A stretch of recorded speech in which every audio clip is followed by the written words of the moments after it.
Hello, my name is Francis Kucija. My father is Francis Kucija Sr. I'm here to talk about the warbirds and my dad's part in working on a lot of these birds. These warbirds have a part in my life, a small part, because I just grew up around them with thinking that they're just big toys that my dad played with. So let me give you a little history about my dad. My dad was born in 1914. He joined the Navy in 1937-38, before the war, when the war was starting to churn up in Europe, but before the United States got involved.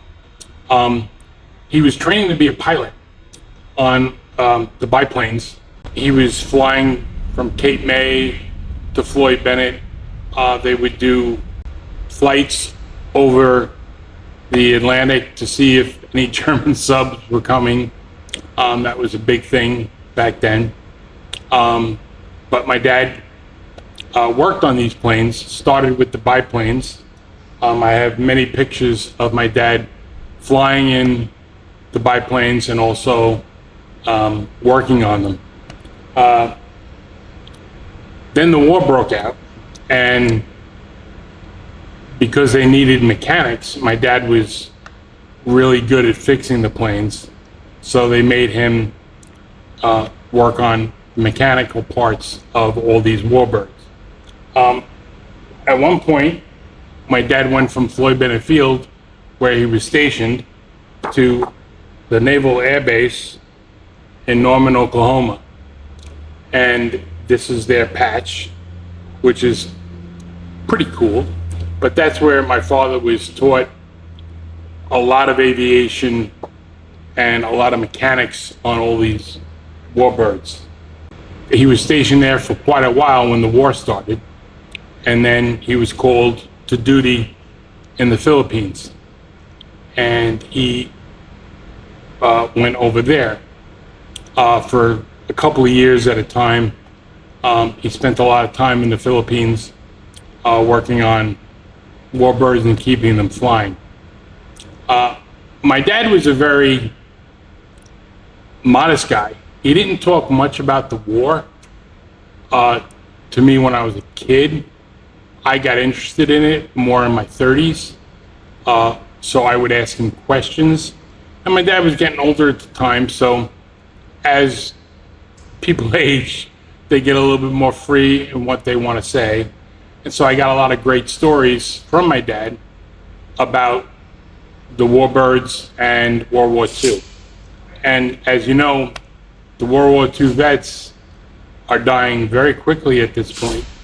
I think that we're losing like 2,000 a day, and there's only a couple of 100,000 of them left. So within our lifetimes, and the people that are viewing this video, there are going to be no more World War II vets left. But my dad told stories. He didn't embellish. He was a chief petty officer, stated facts. He was also a teacher who taught aviation mechanics at East New York Vocational High School to the up-and-coming people and the students to learn how to fix airplanes for Kennedy and LaGuardia, and work in the industry. So a few of the stories that happened that I think pertain to the warbirds. And remember, these are stories my dad talked about, and my dad wasn't one to embellish. That came with me. I became the salesman, and you know, I can embellish a story like nobody. But I try to tell these stories like they were given to me from my dad, because it's history about these planes. I have 5 older sisters, and then I came along. My sisters all spent a lot of time. My sister Barbara, the oldest, she spent time in Norman, Oklahoma when my dad was shipped there. My mom went out there with my older sister, and then my dad got shipped out to the Philippines. So my sister and my mom lived in Norman, Oklahoma on base for a couple of years before they came back to the East Coast to be with family while my dad was deployed. So they also have a lot of memories of being around warbirds, military bases, naval hospitals. 3 of my sisters were born on naval hospitals. I was also born on a naval hospital in St. Albans in 1961. And so, like, theoretically, they say I wasn't born in any state. I was born on U.S. government property. So I was kind of brought up in Navy diapers and constantly going to St. Albans for any kind of medical checkups. My dad was also, after the war, stationed at Floyd Bennett Field during the 50s and was a chief over there. So he went from Oklahoma to the Philippines to Floyd Bennett. He spent a lot of time in the Navy. His highest rank was Chief Petty Officer. They did want to give him a commission once to work on a carrier, balancing the fuel on a carrier. And my dad really didn't want that assignment. I think he declined the commission. His forte was working on the birds. He loved it. He liked the camaraderie with the other mechanics. So, and he didn't really want to be on an aircraft carrier that the Japanese tried to blow out of the water all the time. So he'd rather be on an island where the Japanese came and bombed the island every night, and they left to go to a carrier sometimes. And then the CBs and the Marines would come in and take over the island in the morning, and they fixed the airstrip, and they continued working on these planes as they were being serviced. One time my dad, being a Navy man, I was brought up, and my dad would just talk, and he would say, Marines are just sailors with their brains knocked out. Even though my sisters, excuse me, married 2 Marines. But then my dad would tell a story on the base in one of the Philippines, was being guarded by army people or whatever, and the Japanese snuck in one night and killed all the pilots in one barracks. Must have been about 6 or 7 pilots. The chiefs all got together, made a phone call. They got a bunch of Marines to come in to guard the base at night. Never again did the Japanese sneak in and hurt any U.S. soldiers during the night. Matter of fact, the Marines went and found the ones responsible for killing the pilots.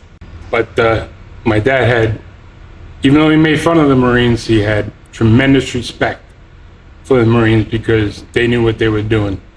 And they would come in with the CBs, usually in the morning, and the CBs were brave too. They would come in and fix the airstrips from being bombed at night by the Japanese, and they would come in. So the Japanese, some of the islands, the Japanese would hold them at night and then lose them in the morning, and it would go back and forth until we could set up an island for a bunch of time and set up a base there, and that's where my dad would work. I have a picture of here. I don't know if you guys are going to be able to see it, but this is one of the areas my dad would work on. He's working on a plane, I think, very similar to this one. And OSHA would have real interesting comments about this picture because the plane is being held up by 55-gallon drums of oil. I don't know if they're full or empty. Very little shade. My dad said the heat would be about 125 during the day. They tried not to work in the major heat. Most of the sailors and the chiefs, if they were 120 pounds, they were a lot. And they worked on these planes every day, all day. I have a funny story. Let's see. When my dad was working on these planes, they took planes that crashed and salvaged them. They put these planes together with tin cans, wire, rope sometimes. They took pieces off one plane, put them on another plane. So my dad and his crew figured out a way of taking a wing off of one plane and putting it on another plane. So it got up the chain that my dad was doing this, and Boeing executives or engineers or something said, that can't be done, don't do that, it won't fly. Now, my dad and the pilots were flying these planes for months like this. So they said, don't do it. And my dad said, I got to keep these birds up in the air. So he would just keep doing it, along with the other chiefs that he was working with. Because there was about 4 or 5, maybe 6 chiefs working with different crews to keep the birds up. And they worked on anything that landed on the island. So anyway, all of a sudden one day, the Boeing exec or the engineers came to the Philippine island, landed, and they called over the chiefs, and my dad spoke, and he said, yeah, we've been doing this for a while, and they fly, we have to keep the birds up in the air. And they were saying, you have to cease and desist, they don't fly, it's not safe. So one of the pilots walked over and said to my dad, hey chief, you want to go up? We'll show them. So my dad said, okay. And the pilots had a term, they called him, he was chief of the boat, meaning that's a boat because they're in the Navy. But so my dad got in the plane with the, I don't know what plane it was, but it was a Frankenstein plane. It didn't look good from what my dad told me.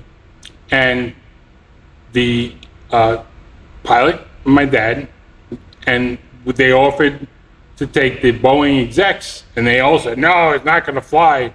So Dad and the pilot took off, and they're doing circles and turns and all sorts of acrobats, land the plane, and the exec said, I don't know. And they just got in their plane and left. My dad and the other chiefs just kept doing what they were doing, keeping the birds in the air. My dad had a lot of planes that he worked on. He worked, when he was at Floyd Bennett in the 30s, 38, he worked on a lot of amphibious planes. And like the one in this picture, I don't know if you can see that, but this is after a storm and after the Japanese bombed the island. These planes were on the shore, and they would get sailors and different crews, go down, cannibalize the plane, bring it back, and use the parts to get the other birds up in the air. As you can see on this amphibious plane, one of the engines is missing, and I believe this is a Corsair in the water that's just destroyed. It either got bombed or just made it home and then crashed in the Philippines. So these are the parts that my dad would use to keep the birds flying. My dad loved working on these planes. Here's another picture of a bunch of the sailors and my dad. That's my dad's crew working on one of the planes that came in pretty bad shape. And I mean, it looks like the plane is destroyed, but within a couple of days, they had this thing back up in the air. So, kind of cool. In 1941, this is a story. Again, my dad told me this in a nonchalant manner, but in 41, when the Japanese bombed Pearl Harbor, the base went on alert, Floyd Bennett, and all the sailors and chiefs were called in, and they didn't know what was happening. They thought this might be a full invasion. Japanese from the West Coast, Germans from the East Coast. So my dad took planes like this and they put them at the end of the roads by Floyd Bennett, which is like the Belt Parkway, pointing, coming from the land. They put pilots in the planes, jacked up the rear wheel, and had the .50 calibers aimed down the road. And my dad said pilots would be in there overnight, and they said if anything came down that road, they were supposed to just take it out. So that is just a story that my dad said so nonchalantly that it almost was like a second thought. But looking back, as I got older, that to me is like an amazing piece of history. Whether it happened exactly like I'm describing it, but the way my dad described it, that's what it sounded like to me. Here's my dad and a bunch of chiefs at Floyd Bennett Field, and I don't know the name of this plane, but I'm sure everybody looking at this would know what it is. And this plane was coming into Floyd Bennett Field, had an engine problem or a landing problem, and crashed somewhere on Long Island. So all the chiefs got together and they took their Jeep and a couple of sailors and are sitting on the wing of the plane discussing how they're going to fix it and how to get it back up in the air. And this is probably 1950-ish. So he was working on these planes even in the 50s. He did start to get schooled to work on jets, but that never really came into fruition because he retired. And speaking of retiring, my dad officially, first time he retired was in 1960. I have pictures of that. And then he came home from work from Floyd Bennett Field, and my mom, who my fifth oldest sister, she's 7 years older than me. My mom said, "Hey, Brian, guess what? I'm pregnant." And that wasn't supposed to happen because my mom had five kids already. The doctor said no more eggs, so they were cleared that they weren't going to have any more kids. And then 7 years later, she's pregnant in 1960. So my dad went back to the commander of the base at Floyd Bennett and said, "Hey, I need another year so that my son can be born, under the military, so that, I guess my dad didn't have much money back then, and I don't know how he survived with 5 kids and then me coming, which made 6 of us. But the commander back then put him in for another year, and my dad retired 2 weeks after I was born in October 1961. So that's how I came to be. At that point, as a little kid, I would be going to Floyd Bennett Field and my dad went to go talk to his buddies, or if they had a question about a plane. My dad was going to school at that time to get certified as a teacher so that he can go work at East New York, teaching aviation mechanics. When I grew up, these are the magazines that I read. Most people my age would have Fantastic Four, Superman, Batman. I read Aviation Week and Air and Space. Now, my dad would be 111 last week if he was still alive.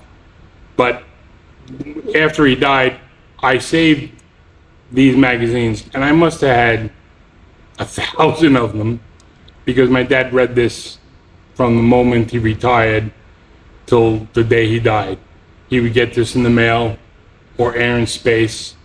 And these magazines are the few that I kept because this is Apollo 11. And this is a plane that you guys might even be working on, for all I know. But these are the books that I read.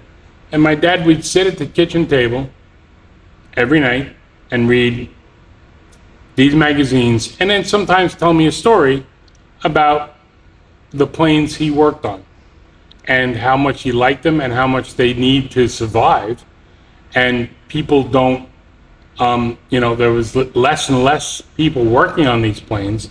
And thank goodness that people love these planes so much, another generation would pick them up and start working on them. Like, for example, I would take my dad whenever these planes would come into Long Island. Like, I believe this story is from Republic Airport in Long Island. Bunch of warbirds came in. Corsairs, Flying Tigers, a B-17, a B-29, and I always would take him. Now, my dad's getting older now. I think he's like in his 77. He's had 2 knees replaced, a hip replaced, and he's a little bit more free with what he says to people about, the war and the planes. And he's a good talker, would always go to the reunions down in Florida. So we walk up to the B-17, which is one of my favorite planes. And there's a staircase going up to the cockpit. And my dad goes, "Yeah, you don't get up in that plane through that cockpit, those staircase. They put a door up there so people can look in, or they put a hatch up there, or something to that effect." And the plane's roped off. So there goes my dad. He goes, "This is how you get into this plane." He picks up the little tape, goes to the belly of the B-17. There are 2 handles and a hatch. And he goes, "This is how you get in." Now, mind you, this guy is like in his mid to late 70s. I couldn't have done this, and I was big and thinner back then. And he grabs these 2 handles and feet first up into the belly of the plane, and it has his head sticking out like he did it yesterday. Next thing you know it, all the guys that are around the plane, that are working on the plane, and I believe they were Korean war vets. That would be the next stage of the people that were keeping these birds flying, come running over, and they're like, "Sir, get out of the plane, you're not allowed to do that." And my dad would just say in a nonchalant, listen, and these guys are all in their 50s, maybe 60s, "Listen, son, I've been doing this a long time, and I've been getting into these birds before you were around." So he finally got out of the plane like he was told. And then, so you know it, he's talking to them about the size of the pistons and the ring diameters and all sorts of technical data that my dad sometimes would forget what he had for breakfast, a couple of days because it was boring. But he was talking about these engines like they were yesterday, 1942. So these guys tried to recruit him to come work, and my dad was just getting too old to be commuting by himself to an airstrip and working on these birds. But he said, "I did that enough from 1938 to 1961 when he retired." And so that was a funny story from these birds. But then we would walk around and we would look at these planes. Now, as a kid, I was around all this stuff. Like this thing right here, I don't know if you can see this. I have no idea what plane this is from, but I assume that this is a 4-engine prop plane. And you don't know how many times, as a 5-year-old, I was doing bombing runs in my room playing with this thing. This was my toy. We didn't have many toys, being on a teacher's salary and a retired Navy pension. But this was one of my toys. And hopefully, maybe one of the mechanics here, there's still some stickers on it, can let me know what bird this is from. And I'd be willing to make sure that this got into somebody's hands that is restoring a plane, that maybe they need this. Because I'm sure there's not too many of these left. So that's another thing. And here's another toy I played with. This is a carburetor can. A carburetor from one of these birds would be put in here, or some piece of equipment my dad would need. And this can, everything in my dad's house when I was growing up was a piece of a warbird. He'd make wheelbarrows out of the rear wheel of one of these birds. And he would make a little hand truck with the things. He would get old oil cans, the big 50-gallon drums, because my house in Richmond Hill was the last residential house that had coal. So my dad needed these heavy-duty cans to put the hot ashes in, and let them cool down so it didn't burn down the house. So I was around these oil cans. I was around cans like this. And this can was repurposed because we made cement with this can. It would be 1 scoop of cement, 1 scoop of sand, and 2 scoops of rock into a homemade cement mixer from parts from Floyd Bennett Field, and he would mix the cement with this repurposed. I have a ton of these cans around my house serving as waste paper cans and these cool cans. So this was nothing to me when I was growing up until I got older, and I was saying, boy, nobody ever saw one of these before, I bet you. And my dad said sometimes in the war, they would take some of this stuff and dump it in the surf, and it would, when they had the island secure, and then some of the stuff would, because of the tide, would go up onto the beach. And my dad would go to a sailor, hey, I need this part. And he would go down to the beach and pick up the part. And they go to the beach, they find a sealed can that floated, or oil or whatever, and get the part, bring it back, and work on these birds. So to me, I was always around these birds as a kid, bumping into the propeller with my head when I was 5. Nothing strange about that, Today, that would be an issue. I would play with them. I would walk around them. My sisters remember this at Floyd Bennett. They had one of the other chiefs, big burly guy like me right now. He would tie a few on, get into a helicopter. I have pictures of him flying in to Floyd Bennett Field with the helicopter pilot in a bubbled helicopter, in a Santa suit, fully dressed, a big bag of toys. All the kids would be waiting in the 50s for the party that was at Floyd Bennett, and he would hand out presents to all the kids. Now that was before me, but all my sisters, I have pictures of them with Santa Claus at the events at Floyd Bennett. I know Floyd Bennett has a museum now, and I'm actually saw it, and I want to get in touch with them to give them the photographs of my dad's archive, because I've got hundreds of pictures from Floyd Bennett that were taken by Navy photographers and my dad. And going back to the planes, I think this place is awesome with the amount of pictures that they show, the birds that they have here.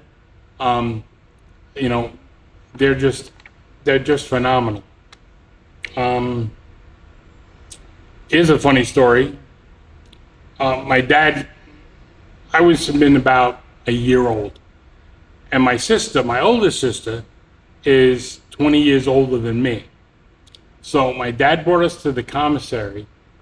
It's either, there may have been one at Floyd Bennett, but I think this one at Fort Hamilton. And my dad was, I think, in his fatigues. He was there for some reason. And we put the food on the counter. I got put on the counter with the food, and the sailor that was checking us out said, "Hey, Chief, good-looking grandkid. And he would look at the sailor and say in a dry, chief voice, "Sailor, that's not my grandson, that's my son." And then he looked at my sister, who is 20 years old, very good looking, and looks at my dad and says, "Way to go, Chief." And he said, "Sailor, that's my daughter." And you can see now I don't remember this. This was my sister's accounting of it and my dad's accounting of it. But it sounded like the sailor who was checking us out just about crawled inside his uniform. And that was a funny story from a military base. But these warbirds were important to my dad. They're important to me because I have this archive from my father of these things. I have maps. I have this is a two-sided silk map of the Philippine Islands and all the pilots and what my dad would say chief of the boat would have to navigate around. These were classified. They were made of silk so they don't tear. I found these in a drawer and I preserved it because I think it's important. I've given the whole archive of my dad's to Hangar 743, right? 743? To do with what they want. Because once these pictures get out of my hands, hopefully in another 20 or 30 years, who knows if somebody's going to keep these photographs. So I'd rather them be somewhere in somebody's archive so that people can see these planes, what they did for our country, and keep them flying. Because I think this is beautiful. So I don't know if this helps anybody, but if you're watching this and want to donate, you should, because this place is really cool and they've got tremendous amount of mechanics back there that are working, keeping these birds flying, and just the history in this room alone is just awesome.